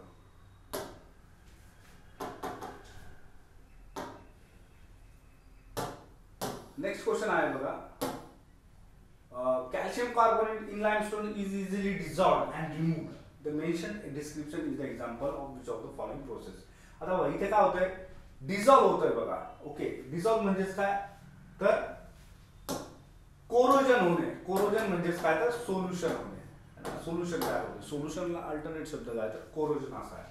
कोरायजन वेगळं आणि कोरोजन वेगळं. ओके, कोरोजन मध्ये काय होतंय, सोल्यूट होतंय, म्हणजे सोल्युशन तयार होतं, म्हणजे विरघळल्या जातात गोष्टी. कोरायजन मध्ये काय, तर इरोजन होतंय, नाही का, की इथे जे आहे सरफेस जो आहे तो ब्रेक होतोय.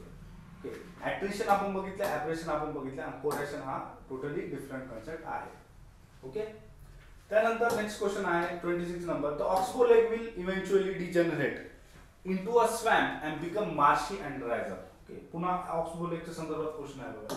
तर ऑक्सबो लेकचं जे आहे त्याचं इनलेट आणि त्याचं आउटलेट, म्हणजे त्याच्यामध्ये ज्या काही फ्रेश वॉटर येणार आहे तो सोर्स त्याचा टोटली ब्लॉक असतो.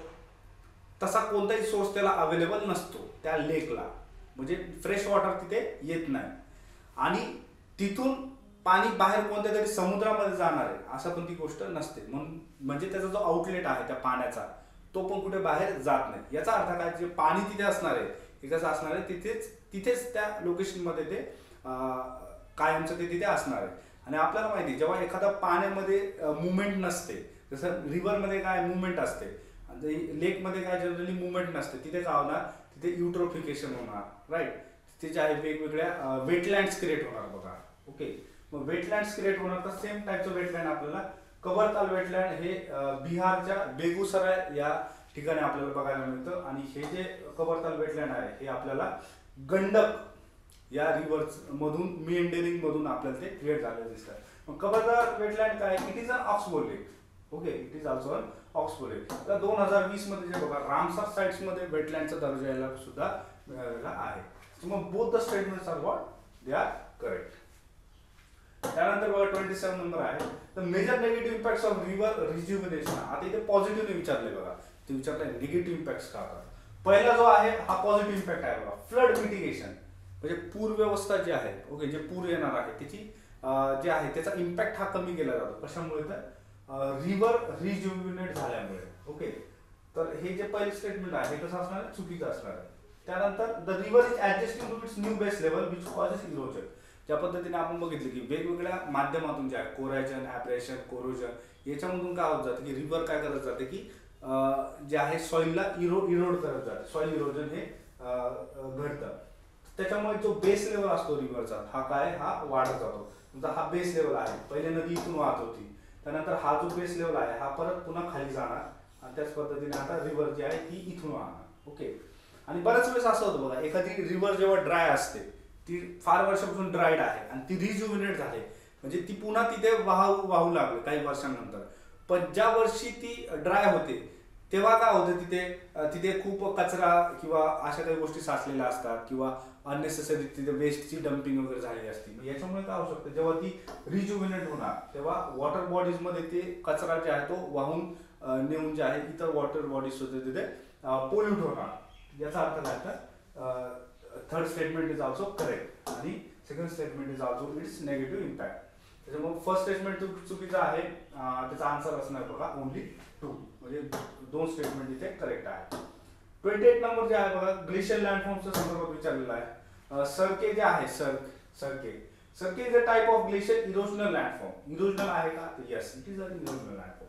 आणि arete is a 3 or more cirques erode towards one another. Okay, हे चुकीचं आहे बघा.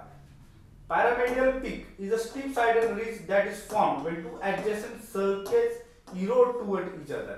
Okay, आणि नन ऑफ द अबव. आता प्रायमेडियल पीक का असतं बघा, की एक जे आपण म्हणतो एक उंच जे एकदम पीक जो असतो बघा एखाद्या माउंटेनचा, ओके, तर त्याला आपण पायरेमिडियल पीक म्हणतो.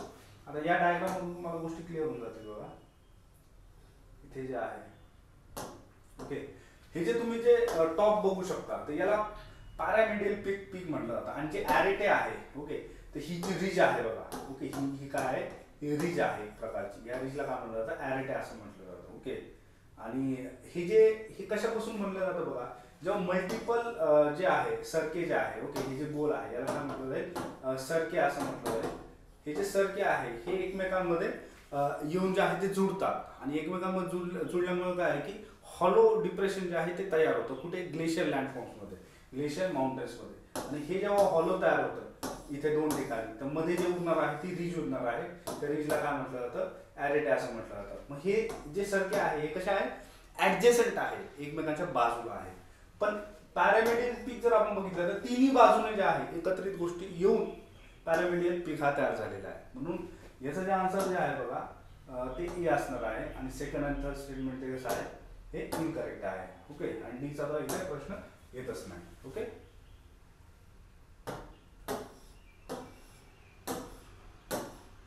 त्यानंतर नेक्स्ट क्वेश्चन आहे बघा 29 number. With reference to bergschrund, okay. आता हे ऍक्च्युली जर्मन नाव आहे बघा, bergschrund. It is also part of the glacier landform, okay. Consider the following. It is a deep vertical crack. Vertical crack आहे का glacier landforms मध्ये? Yes, it is. Bergschrund presents a major help support to climbers. हे चुकीचं आहे बघा. It presents a major obstacle for the climbers. जे लोक climb करतात बघा, ओके, ग्लेशियर जे माउंटेन्स असतात त्यांना, तर इथे ही जी दरी असते, ओके, पहिल्या स्टेटमेंटमध्ये काय सांगितलं, इट इज अ क्रॅक. ही जी दरी आहे बर्फांमध्ये, तर ही ऍक्च्युली ॲज अ प्रॉब्लेम म्हणून क्रिएट होते बघा. कोणासाठी? ते क्लाइंबरसाठी. Bergschrund can have a depth of over 100 metres. तर ही जी दरीची जी खोली आहे ती 100 मीटर्स पर्यंत सुद्धा ती जाऊ शकते. त्याच्यामुळे स्टेटमेंट, कोणते दोन स्टेटमेंट करेक्ट आहे बघा, फर्स्ट अँड थर्ड. सेकंड जे आहे ते इनकरेक्ट आहे.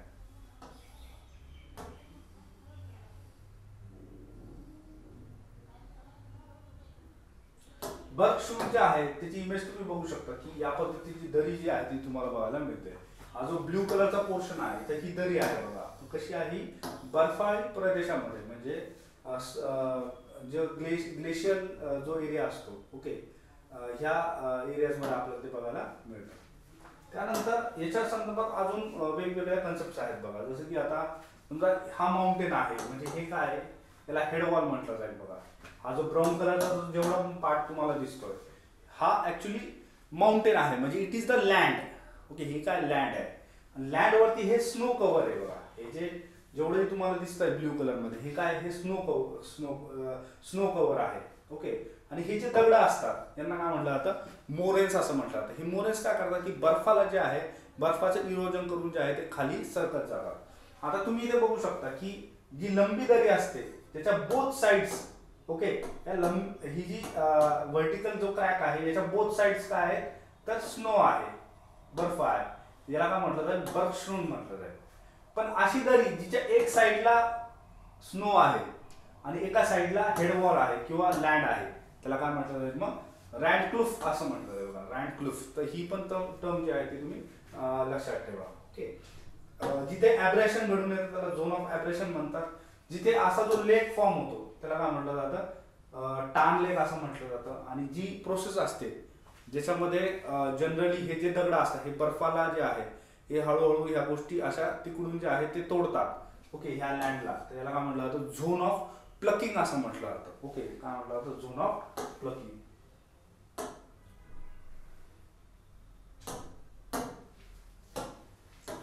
त्यानंतर नेक्स्ट क्वेश्चन आहे बघा, with reference to drumlins, okay.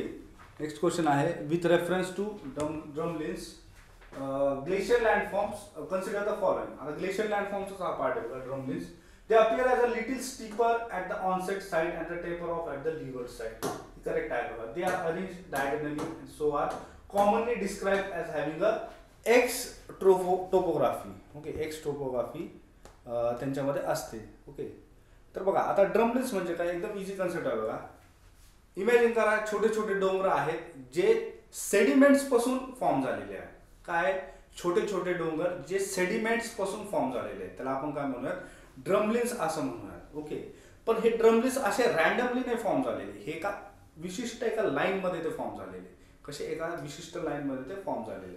आणि जिथे ते फॉर्म होतात तिथे आपल्याला एकचे शेप जे आहे ते सुद्धा आपल्याला बघायला मिळतं. म्हणून यांना काय म्हटलं जातं, एक बेस टोपोग्राफी पण असायला म्हटलं जातं. या इमेज मध्ये तुम्ही बघू शकता की हे जे छोटे छोटे हिल टॉप्स आहेत बघा, इथे ते फॉर्म झालेले आहेत. ओके, ठीक आहे, हिल ऑफ सेडिमेंट्स हे आपल्याला इथे बघायला मिळतं. ओके,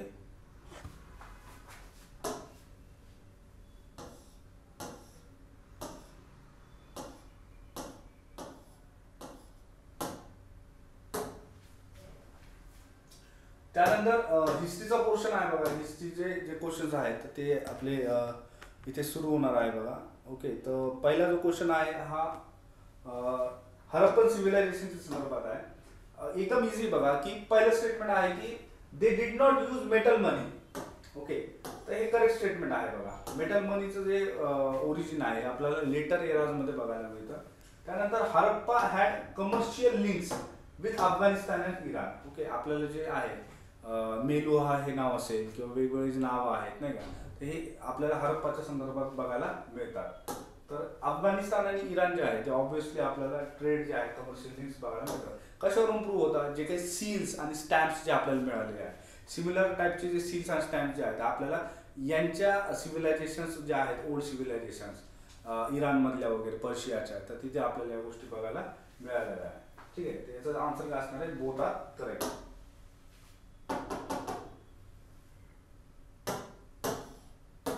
33 नंबर आहे बघा की पॅलिओलिथिक पिरियड. आता इथे पेअर विचारले बघा, कोणतं करेक्ट पेअर हा जोडलेला. एकदम इझी क्वेश्चन आहे बघा.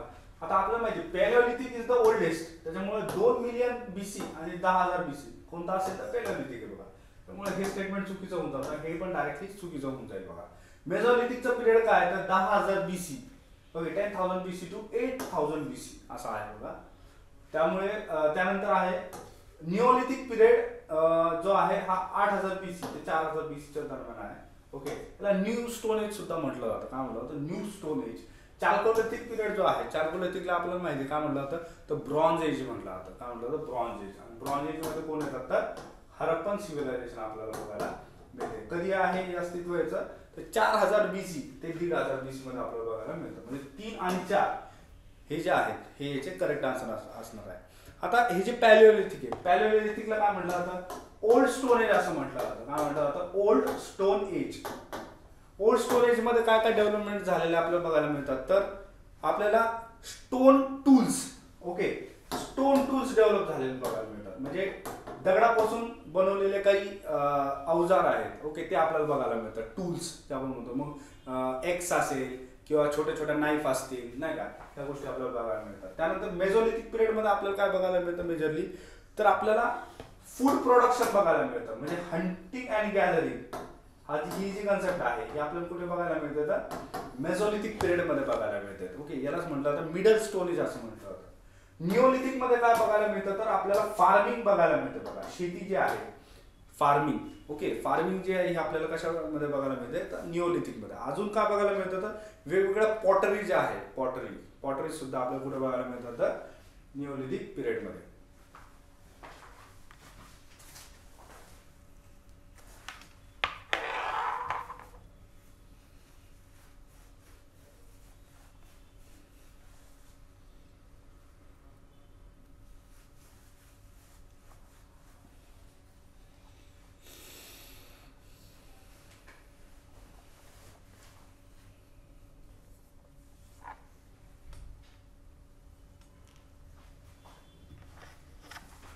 त्यानंतरचा नेक्स्ट क्वेश्चन आहे बघा, 34 नंबर क्वेश्चन आहे. मौर्य जी मगध डायनेस्टी आहे बघा त्या संदर्भात विचारलेला आहे की Ajatashatru throughout his reign pursued an aggressive policy of expansion. आपल्याला माहिती आहे अजातशत्रूचे जे कार्यकाळ आहे त्याच्यामध्ये त्यांनी जे आहे बघा नेहमी ॲग्रेशन, ओके, टेरिटोरियल एक्सपान्शन याच्यावरती त्यांनी फोकस केलेला आहे. Earlier capital of Magadh was Pataliputra. तर नाही बघा, लेटर एराज मध्ये जे आहे जे आताचा पटना आहे तर पाटलीपुत्र हे आपल्या लेटर एरामध्ये आलेलं दिसून येतं. त्याच्या पहिले जे आहे बघा राजगीर, ओके, जे आताचं राजगीर आहे, राजगृह हे जे कॅपिटल आहे हे आपल्याला इथे बघायला मिळतं. तर which one of the above statements are correct, तर करेक्ट असणार आहे पहिलं स्टेटमेंट. ओके, सेकंड स्टेटमेंट कसं आहे, रॉंग आहे. त्यानंतर आहे बघा निओलिथिकच्या संदर्भात आहे की निओलिथिक मध्ये काय काय गोष्टी आपल्याला बघायला मिळतात. तर निओलिथिक मध्ये नॉन फार्मिंग कम्युनिटी आहे का, तर नाही. आताच आपली चर्चा झाली बघा की they R the farming communities. Okay, आणि निओलिथिक पॉटरी मध्ये ब्लॅक फर्निश्ड ग्रेवेअर हे बघायला मिळतं का, तर येस बघायला मिळतं. त्यामुळे याचा आन्सर काय असणार बघा, बी ओनली 2.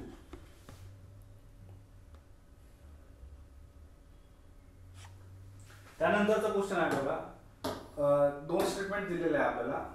पहिलं स्टेटमेंट आहे की Jainas religious literature is written in Ardhamagadhi. अर्धमगधीची जी लँग्वेज होती, तर हे ट्रू स्टेटमेंट आहे बघा. नंतरच्या काळामध्ये आपल्याला संस्कृत मध्ये सुद्धा हे लिटरेचर जे आहे हे मोठ्या प्रमाणात आपल्याला डेव्हलप झालेलं दिसून येतं. आणि वल्लभी हे जे ठिकाण आहे गुजरातमध्ये, तर आपल्याला इथे झुएनझँग, ओके, हा जो चायनीज फॉरेन ट्रॅव्हलर होता याचा जे आपला कार्यकाळ आहे आपल्याला हा दिसून येतो 7व्या ते 8व्या शतकामध्ये. ओके, इथे ते त्यांना जे आहे बघा वेगवेगळ्या बुद्धिस्ट मॉनिस्टरीज सुद्धा अस्तित्वात आहे आणि यांचं कंपॅरिझन त्यांनी नालंदा या युनिव्हर्सिटी सोबत सुद्धा केलेलं आहे. तर याचे पुरावे सुद्धा आपल्याला इथं बघायला मिळतात. त्याच्यामुळे both the statements are correct. त्यानंतरचा क्वेश्चन आहे बघा 37 number. With reference to the Satavahanas consider the following. Ahara meant military settlements. Okay, Ahara meant military settlements. And the second आहे अमत्या meant officials.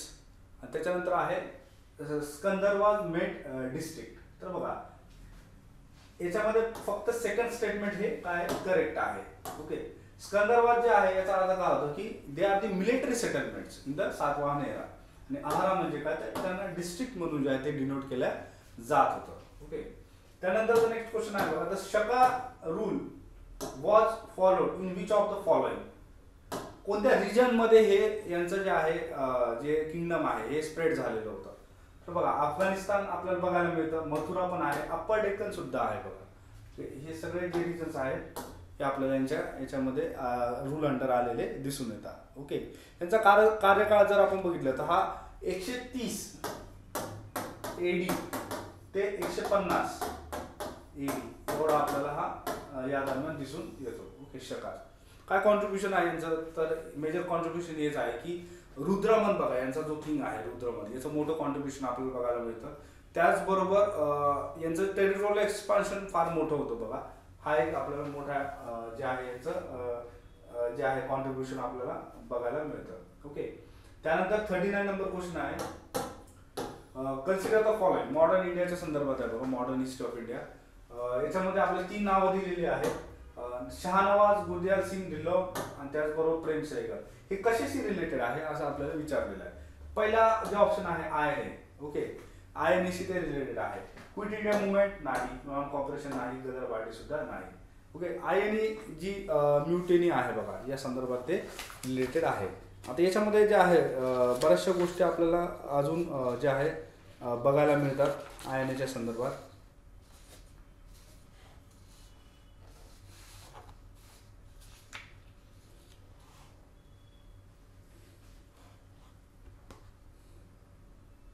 Okay,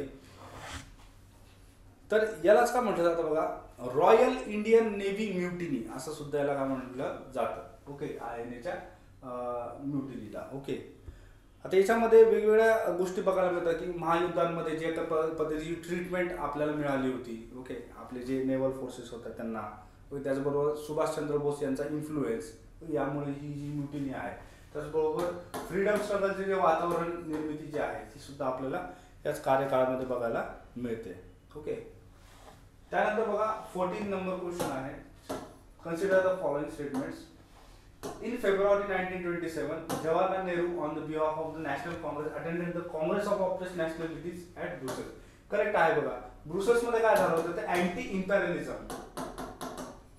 okay, anti इम्पेरियलिझम असं जे एक formal meeting आहे तर ती कंडक्ट करण्यात आली होती. त्याच्यामध्ये काँग्रेसनं हा पार्टिसिपेट केलेला आपल्याला दिसून येतं. त्यानंतर Congress lost interest in world affairs after second world war. तर असं नाहीये बघा, तुम्ही जर बघितलं तर काँग्रेस हे ऍक्च्युली ऍक्टिव्ह झालेलं आपल्याला दिसून येतं कशामध्ये, वर्ल्ड अफेअर्समध्ये, राईट. वेगवेगळे जे लीडर्स आहेत वेगवेगळ्या संघटनासोबत किंवा वेगवेगळ्या कंट्रीजमध्ये व्हिजिट करून जे आहे आपल्याला ऍक्टिव्ह झालेले दिसून येतात. तर याचा आन्सर ए असणार आहे. सेकंड स्टेटमेंट कसं आहे, रॉंग आहे. त्यानंतर 41 नंबर क्वेश्चन आहे बघा, with reference to the Government of India Act of 1935. Okay, consider the following. याच्यामध्ये तिन्ही स्टेटमेंट करेक्ट आहेत बघा, की गव्हर्नर जनरल यांना जे आहे स्पेशल कंट्रोल अदर सर्व्हिस दिल्या गेलं होतं. त्याचबरोबर ministers responsible to the provincial assembly to control all departments of provincial administration, हे सुद्धा ट्रू आहे. त्याचबरोबर the federation was to be based on a union of the province of British India and the princely states. तर princely स्टेट्सचा सुद्धा याच्यामध्ये inclusion आहे. हा याच्यामध्ये महत्वाचा घटक आहे बघा. ओके, तर 41 मध्ये जे आहे ऑल आर करेक्ट. त्यानंतर the term red shirts, 42 number question, is majorly associated with which of the following. Easy question आहे बघा. खान अब्दुल गफार खान जे आहे खुदाई खिदमतगार. ओके, 1930च्या वेळेस जे काही सिव्हिल डिसओबिडियन्स मुवमेंट जे आहे ते आपल्याला बघायला मिळतं, त्या संदर्भात या गोष्टी आहेत बघा इथे. ओके, रेड शर्ट मुवमेंट कुठं होतं, यांना फ्रंटियर गांधी सुद्धा म्हटलं जातं बघा. कोणाला, तर खान अब्दुल गफार खान यांना. की अफगाणचं जे बॉर्डर आहे, ओके, तिथे पठान्स, ओके, पठान्सची जी आर्मी आहे ती त्यांनी तिथे क्रिएट केली होती. त्यानंतर बघा, Satyagraha Sabha formation was mainly aim towards which of the following. तर गांधीजी यांनी काय केलं होतं की रोलॅक ऍक्ट जो होता तो सेन्सरशिप ऍक्ट होता, सॉरी सेन्सरशिप नाही तर तो जमावबंदीचा कायदा होता. ओके, की एका ठिकाणी जे आहे काही लोकांना जे काही लीडर्स असतील यांना जमाव करता येत नाही, एकत्र पब्लिक प्लेसमध्ये येता येणार नाही. तर रोलॅक ऍक्टच्या संदर्भात जे आहे सत्याग्रह सभा हे आपल्याला फॉर्म झालेलं गांधीजी मार्फत दिसून येते. त्यानंतर बघा 44 नंबर आहे की 4 नावं आपल्याला दिलेले आहे आणि चंपारण सत्याग्रहामध्ये अकंपनी गांधीजी यांना कोणी दिली होती. ओके, तर ह्या संदर्भात हा क्वेश्चन आहे. त्याच्यामध्ये आपल्याला 4ही जे नाव आहे ते इन्क्लूड झालेले दिसून येतात. बाबू राजेंद्र प्रसाद असतील, मनोहर उलग आहे, JB कृपलानी आहे, त्याचबरोबर महादेव देसाई, हे सुद्धा आपल्याला त्याच्यामध्ये बघायला मिळतात. ओके, कधी झालं होतं चंपारण सत्याग्रह, तर 1917 मध्ये आपल्याला बघायला मिळतं. ओके, यालाच फर्स्ट सिव्हिल डिसओबिडियन्स जो आहे मुवमेंट सुद्धा म्हटलं जातं. ओके, त्यानंतर पिझेंट्री कंडिशन जे आहे या इम्प्रूव्ह करण्यासाठी हे सत्याग्रह आपल्याला दिसून येतं. तर इंडिगो जे आहे बघा, at least 3/20th, okay, at least 3/20th of their land याच्यावरती ग्रो केला पाहिजे इंडिगो, असं हे कंपल्शन जे आहे हे फिक्स करण्यात आलं होतं. तर याच्याच विरुद्ध जे आहे आपल्याला मेजर प्रोटेस्ट जो आहे तो बघायला मिळतो. त्यानंतर बघा 45 नंबर आहे, with reference to the home rule movement which one of the following is not correctly matched. Not correctly match इथे विचारलेलं आहे. तर ॲनी बेसंट जे आहेत बघा, ह्या ब्रिटिश सोशल रिफॉर्मर आहे, who came a leader in the Indian nationalist movement. Okay, एकदम इझी आहे बघा. त्यानंतर Bal Gangadhar Tilak, a nationalist leader and one of the founders of the home Rule League. आपल्याला माहिती की होम रूल लीगचे जे 2 ब्रांचेस होते त्याच्यापैकी एक ॲनी बेसंट त्याच्या लीडर होत्या, त्याचबरोबर लोकमान्य टिळक जे आहेत तर ते दुसऱ्या ब्रांचचे लीडर आपल्याला बघायला मिळतात. त्यानंतर Shrinivas Iyengar, Iyengar played a key role in the organizing the movement in South India. हे सुद्धा करेक्ट आहे बघा. ओके, त्यानंतर Joseph Baptista was a prominent member of the home rule movement in Bengal. तर बेंगॉल नाही आहे बघा, तर कुठे आहे, बॉम्बे आहे. कुठे आहे तर बॉम्बे. ओके, त्यानंतर बघा 46 नंबरचा क्वेश्चन आहे, with reference to the All India Kisan Sabha consider the following statement. आता it is the peasant front of the Communist Party of India. तर हे करेक्ट आहे बघा. ओके, त्या संदर्भात त्याचं फॉर्मेशन झालं होतं. त्यानंतर NG रंगा वॉज इट्स जनरल सेक्रेटरी. जेव्हा सुरुवातीला ही जी ऑर्गनायझेशन ही फॉर्म झाली होती 1936 मध्ये. ओके, कोणामार्फत फॉर्म केली गेली होती तर सहजानंद सरस्वती जे आहे, ओके, यांनी ती फॉर्म केली होती. आणि या त्याच टायमाला जे सेक्रेटरी राहिले होते ते कोण होते, NG रंगा. त्यानंतर 47 नंबर आहे, with reference to proposals of the Rajagopalachari formula consider the following. ज्याला आपण म्हणतो राजाची फॉर्म्युला सुद्धा आपण त्याला म्हणतो, राईट. तर आता याच्यामध्ये काय सांगितलं गेलं होतं की the league was to support the Indian aspirations for independence and work with Congress to construct a transitional provisional Indian. पण जो काही कॉन्फ्लिक्ट होता काँग्रेस आणि मुस्लिम लीगमध्ये, तर तो आपल्याला रिमूव्ह करायचा आहे आणि सोबत एकत्रित काम करून आपल्याला इंडिपेंडन्स हा आपला गोल असला पाहिजे. आणि तो अचीव करेपर्यंत आपण एकत्र राहिलं पाहिजे, असं जे सजेशन आहे ते राजगोपालाचार्य फॉर्म्युला जो आहे याच्यामध्ये दिलं गेलं होतं. त्यानंतर हे स्टेटमेंट करेक्ट आहे बघा. सेकंड स्टेटमेंट काय आहे, stipulations of the agreement will only apply to the Britain dominant status to the Indian government. If Britain applied dominant status to the Indian government. Dominant स्टेटसचा जो पार्ट आहे तो पूर्वी चालला गेलेला आहे बघा. इथे डॉमिनंट स्टेटस नसून तर इथं काय असणार आहे बघा, only if freedom is provided to the Indian government तरच ते वर्क होईल. त्यामुळे सेकंड स्टेटमेंट चुकीचं आहे, हे स्टेटमेंट जे आहे ते करेक्ट आहे. नंतर 48 number, the Theosophical Society was founded by, okay, organization आणि त्याचे फाउंडर, हे मस्त आहे बघा प्रिलिम्ससाठी. ओके, HP ब्लॉवत्स्की आहे आणि कॉर्नल HS ऑल्बर्ट हे आपल्याला दिसून येतात. त्यानंतर बघा 49 नंबरचा क्वेश्चन आहे, विथ रेफरन्स टू प्रार्थना समाज consider the following statement. R.G. Bhandarkar and Mahadev Govind Ranade were its prominent leader. हे ट्रू आहे बघा. ओके, त्यानंतर it was powerfully influenced by the Arya Samaj. Arya समाजाचं मेन फिलॉसॉफी काय होती तर बघा, गो बॅक टू वेदास. काय होती? Go back to Vedas. पण आपण जर बघितलं प्रार्थना समाजाची मेन फिलॉसॉफी काय आहे तर social reform. Okay, social reform, आणि ते सुद्धा कसे तर मॉडर्निटीवरती. कसे? मॉडर्निटी. ओके, मॉडर्निटी वरती जर आपल्याला रिफॉर्म्स करायचे आहेत तर मग इथे आर्य समाज नसून तर कोणता येणार तर ब्राह्मो समाज. ओके, ब्राह्मो समाज इथे इन्फ्लुएन्स होते. ओनली वन त्याचं आन्सर आहे आणि सेकंड स्टेटमेंट हे चुकीचं आहे. त्यानंतर लास्ट क्वेश्चन आहे बघा 50th number, drain of wealth from India to England occurred through. म्हणजे जी ड्रेन ऑफ वेल्थची जी थेरी होती याच्यामध्ये सांगितलं गेलं होतं की वेगवेगळ्या माध्यमातून वेल्थ जी आहे इंडियामध्ये जी जनरेट होत होती तर ती ब्रिटिश कशा पद्धतीने ते इंग्लंडमध्ये म्हणजे त्यांच्या स्वतःच्या देशामध्ये ते घेऊन जात होते. त्याला आपण काय म्हणतो, ड्रेन ऑफ वेल्थ असं म्हणतो. तर बघा, ट्रेड बॅलन्सेसमुळे होईल का तर नाही, ट्रेड इम्बॅलन्सेसमुळे होईल. त्यानंतर परचेसेस ऑफ इंडियन गुड्समुळे होईल का तर नाही. ठीक आहे, जर इंडियन गुड्स आपण जर इंडियामध्ये जर आपण गोष्टी सेल करतोय तर ती ड्रेन ऑफ वेल्थ होईल, कारण त्याचा जो इन्कम आहे तो कोणाला मिळणार, ब्रिटिशांना मिळणार. ओके, परचेस केलं तर इन्कम इंडियन्सला जाणार, म्हणजे हे चुकीचं आहे. त्यानंतर रेमिटेन्सेस टू इंग्लंड. आता वेगवेगळे जे काही इथे जे अधिकारी त्या काळात असायचे नाही का, ब्रिटिश आर्मी पर्सनल असतील, ब्रिटिश ॲडमिनिस्ट्रेटर असतील, तर त्यांना जे काही त्यांचे सॅलरीज वगैरे मिळायच्या, सॅलरीज पेन्शन, त्या सगळ्या कुठे जायच्या तर इंग्लंडमध्ये जायच्या. म्हणजे काय, remittances to England was the form of drain of wealth. Non interest payments.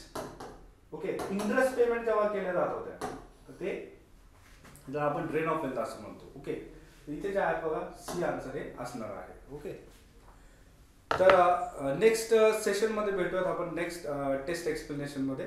Thank you.